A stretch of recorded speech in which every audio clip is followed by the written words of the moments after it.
gobyerno, lumutang na rin ang umano'y lavish lifestyle ni na House Speaker Martin Romualdez at Congressman Contractor Zaldico. Ayon sa source ng bilyonaryo, bumili si Romualdez ng 2 Gulfstream private jets mula kay ultra-bilyonaryo Lucio Tan. Ang isa raw ay pre-owned G150 na nagkakahalaga ng up to $8 million. Ang isang G550 na posibleng umabot sa $35 million o 2.6 billion pesos.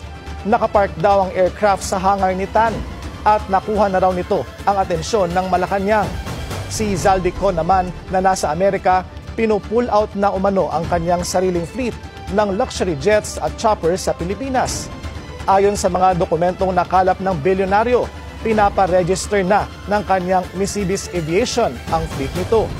Partikular ang umano'y Gulfstream G350 na may halagang $36 million.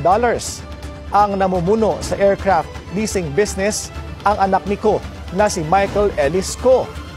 Meron din umanong 5 luxury Bell choppers ang Misibis Aviation na ginagamit para ihatid ang guests sa luxury resort ng kongresista sa Albay.